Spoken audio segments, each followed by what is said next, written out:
behind me is the over 67 or 64 George Washington biographies that I have collected over the years, looking at the life and politics of today through the eyes of George Washington. I was in a used bookstore a few years ago, about two or three, and I picked up Glenn Beck's book called Being George Washington. I sat down, and sooner than later, I was halfway through reading it. And then I decided, well, I might as well buy this book. So I bought it and read it, and then I read it again. And then I read another George Washington book by James Crutchfield. It's called George Washington, First in War, First in Peace. That is probably one of my top three, top five favorite George Washington biographers and George Washington biographies. So after reading that book and then reading Ron Chernow's Washington Alive and then many other biographies, I started to collect and read all of these biographies. And I have come to know, as best I can, that what the life and politics of today through the eyes of George Washington is. And it's not what you would typically think. So then I decided to write this book here called POTUS 1, The Presidency, Politics, and Life of George Washington. It is available in Kindle, it's available in Kindle, paperback, and hardback. Audiobook to come soon. And then I went to Mount Vernon. I had a really long, good talk with some good friends on the back of George Washington's piazza, or his back porch, George Washington's back porch at Mount Vernon.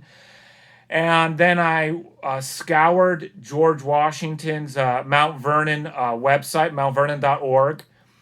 And then I read other books about George Washington in the Revolutionary era, books about George Washington and Freemasonry, George Washington and his young life, his political life, Washington's government, Washington at the plow.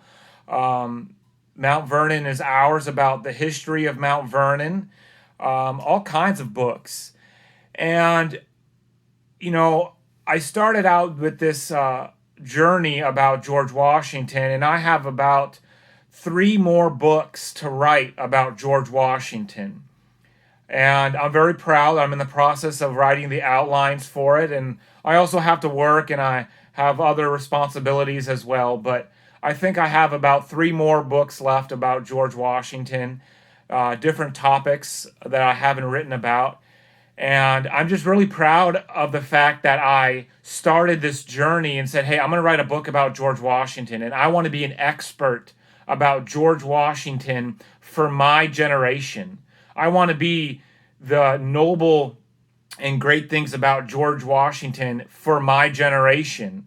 And that's what this book is dedicated to, when I dedicated it to my dad.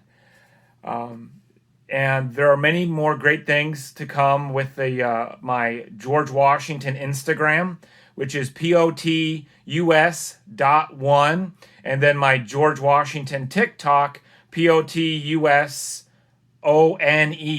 POTUS 1, but ONE, POTUS ONE.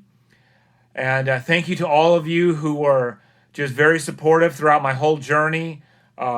And thank you to all my readers now and all the future readers of my George Washington book, POTUS 1, and my other future George Washington biographies.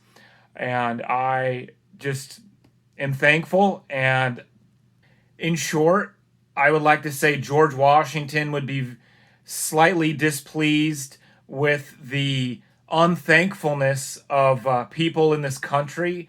Yes, we are not perfect. George Washington would know that.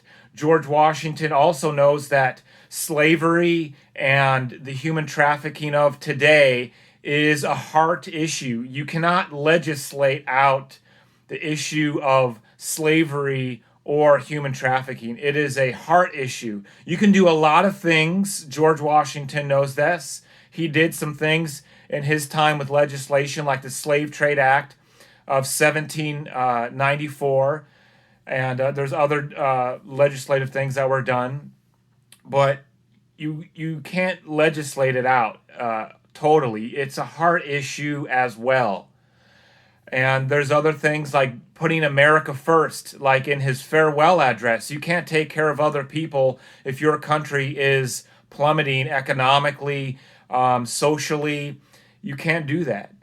His farewell address of the late 1790s is something very special, and it's what I talked about in here in POTUS 1. So thank you to all of you who were just from the beginning there with me at Mount Vernon and there with me in this whole journey about George Washington. Just know that this United States Republic is ours. It's the people, the Ninth and the 10th Amendment.